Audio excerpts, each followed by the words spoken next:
जगन निवास हैं। को उठा करके देखो, लक्ष्मी से निरपेक्ष कोई नहीं होता। देवी देवता ऋषि मुनि भी लक्ष्मी से निरपेक्ष नहीं होते। निरपेक्ष होते तो लक्ष्मी जी समुद्र मंथन के बाद प्रकट भई तो सब लोगों के मन में इच्छा क्यों होती कि लक्ष्मी जी हमारी गली में माला डालें। स्पष्ट लिखा महाराज पुराण में। सब सोच रहे थे लक्ष्मी जी हमको मिले हमको मिले, केवल भगवान ऐसे थे जो नहीं चाहते थे, तो लक्ष्मी जी ने माला उन्हीं के गले में डाली। सब सापेक्ष हैं लक्ष्मी के प्रति, पर गायों की निरपेक्षता इतनी अद्भुत है। महाभारत के अनुशासन पर्व में है कि गोष्ठ में भगवती महालक्ष्मी पधारी तो गायों ने पूछा कि तुम कौन हो? बोले तुम हमको नहीं पहचानती हो, मैं वैकुंठ के अधिष्ठात्री भगवती महालक्ष्मी हूं। तो यहां क्यों पधारी हो? बोले तुम अत्यंत पवित्रा हो, मैं तुम्हारे में निवास करना चाहती हूं, तुम अपने में मुझे जगह दो। महाभारत में लिखा है, पढ़ लेना वो प्रकरण। तो गायों ने कहा कि आपका दर्शन हमें हुआ, इसी से हम भाग्यशालिनी हैं, हम आपको नमस्कार करती हैं, आपकी जहां इच्छा हो वहां आप चली जाओ, हमें आपकी जरूरत नहीं है। गायों ने क्या कहा? हमें आपकी आवश्यकता नहीं है।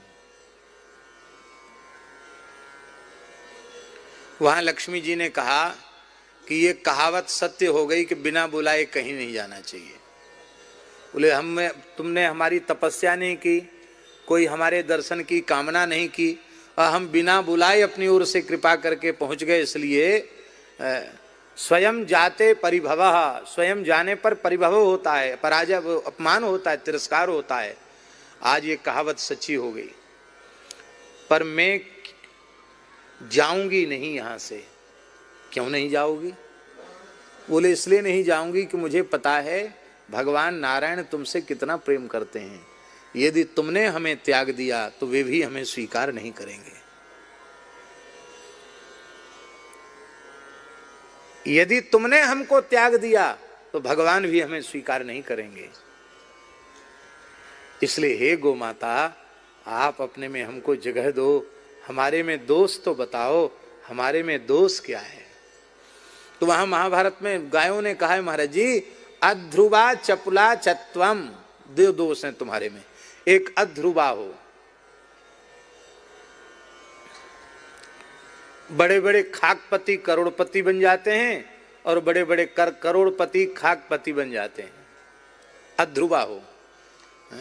आवत लक्ष्मी ऐसे आवे ज्यों नारियल में पानी, हमारे महाराज जी कहते थे, और जावत लक्ष्मी ऐसे जावे जैसे कैथा कुंजर खावे।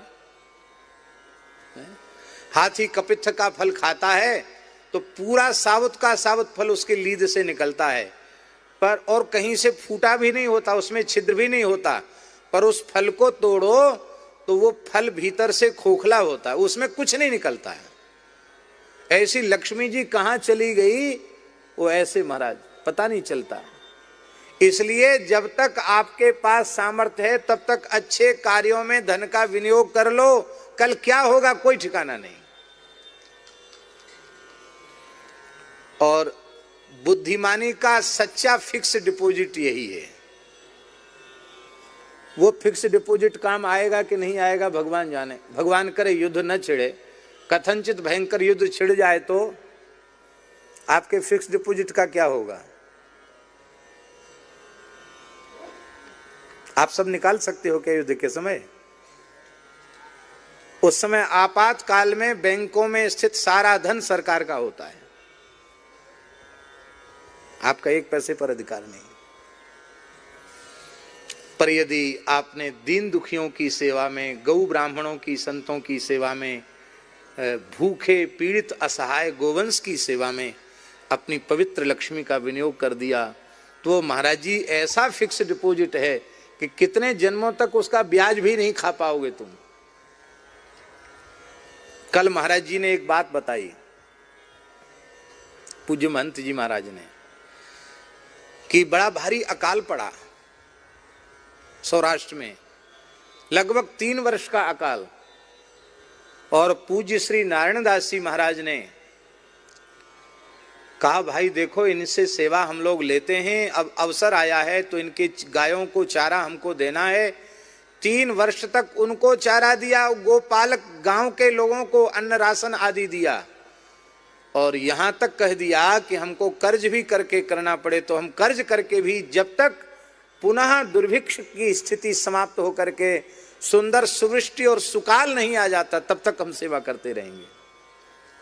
और सहकारी बैंकों ने कहा कि बाप जी जितना चाहें उतना धन हमसे ले लें, लेकिन किसी से मांगने की का अवसर ही नहीं आया।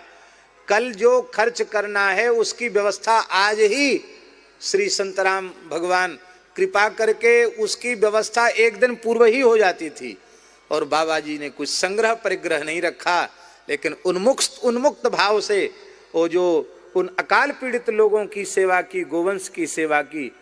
तो महाराज जी ने बताया कि उसके बाद इस स्थान में जो दिव्यता आई, जो ऊर्जा आई, जो चमत्कृति आई, उसका वर्णन नहीं किया जा सकता है। यह है सच्चा फिक्स डिपॉजिट।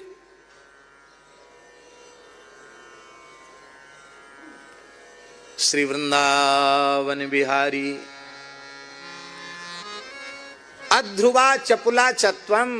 एक तो तुम एक जगह स्थिर नहीं रहती हो, अध्रुवा हो, नष्ट हो जाती हो, और चपल हो, चंचल हो, एक जगह टिकती नहीं हो, कभी यहां कभी वहां कभी वहां। लक्ष्मी जी ने कहा गो माताओं, हम अध्रुवा और चपला जरूर हैं, पर हम वचन देती हैं हम तुम्हारे पास तो सदा सर्वदा रहेंगी, और तुम्हारे पास रहकर चंचलता नहीं करेंगी, तुम्हारे में रहेंगी, हमको जगह दो। बोले ठीक है, जब तुम्हारा ज्यादा मन है तो मेरे गोबर में निवास करो। और गोमये वसते लक्ष्मी ही, भगवती महालक्ष्मी ने गोबर में निवास किया। आप बताओ, गायों के जैसी निरपेक्षता का और कहीं कोई पुराणों में आपको उदाहरण उपलब्ध हो तो बताओ, नहीं मिलेगा जल्दी आपको। ये मननशील मुनि हैं। श्रीमद् भागवत का युगल गीत आप देखिए, गाय भगवान का चिंतन मनन कर रही हैं, और इतना ही नहीं, वो अपने भीतर अपने कर्ण मार्ग और नेत्र मार्ग से श्याम सुंदर को अपने हृदय कुंज में पधरा करके गोपी भाव से उनका आलिंगन भी कर रही है। ये मुनि है, शांत हैं। कोई बहुत शांत व्यक्ति होता है तो लोग उसको कहते हैं कि ये तो एकदम गऊ है। शांत व्यक्ति को गऊ कहा जाता है। शांत का, शांति का साक्षात विग्रह है गाय।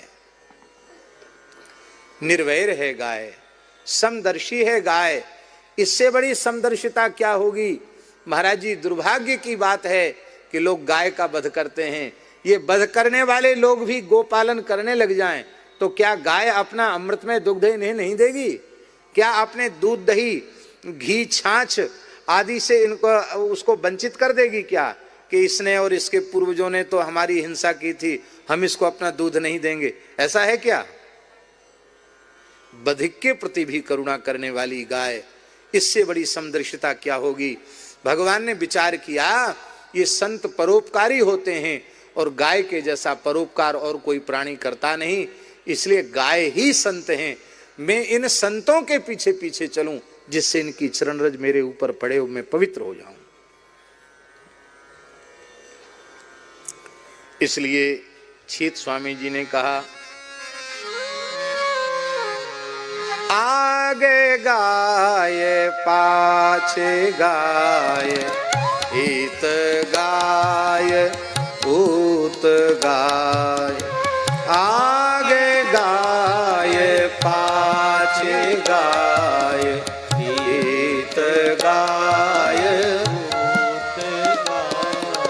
गोविंद को गायन में बसी गो